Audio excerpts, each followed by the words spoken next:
Lenovo நிறுவனத்தின் K10 Plus smartphone இந்தியாவில் அறிமுகம் செய்யப்பட்டது. புதிய ஸ்மார்ட்ஃபோனில் 6.2 inch HD + 19:9 display, Snapdragon 632 processor, 4GB RAM, Android pie இயங்குதளம் கொண்டிருக்கிறது. புகைப்படங்களை எடுக்க 13MP primary camera, 8MP 120° wide angle lens, 5MP camera, 16MP selfie camera வழங்கப்பட்டுள்ளது. பின்புறம் கைரேகை சென்சார் கொண்டிருக்கும் Lenovo K10 Plus ஸ்மார்ட்ஃபோனில் பிரத்யேக dual sim slot, micro SD slot மற்றும் 4050 mAh பேட்டரியும் வழங்கப்பட்டுள்ளது. இதில் Adreno 506 GPU மற்றும் 4GB RAM, 64GB மெமரியை கூடுதலாக நீட்டிக்கும் வசதி மற்றும் கைரேகை சென்சார் வழங்கப்பட்டுள்ளது.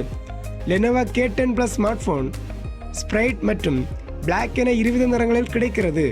இதன் விலை ரூபாய் 10,999 என நிர்ணயம் செய்யப்பட்டுள்ளது. இது செப்டம்பர் 30 துவங்கும் Flipkart பிக் பில்லியன் டேஸ் சிறப்பு விற்பனையின் போது விற்பனை செய்யப்பட இருக்கிறது. எமது தமிழ் டெக் டுடே அன்பு உள்ளங்களே, welcome to Tamil tech today. மறக்காம இந்த சேனலை சப்ஸ்கிரைப் பண்ணுங்க. அது மட்டும் இல்லைங்க, பக்கத்தில் இருக்க பெல் பட்டனையும் மறக்காம கிளிக் பண்ணிருங்க. தினம் தினம் புது அப்டேட் உங்களுக்காக நமது தமிழ் டெக் டுடே.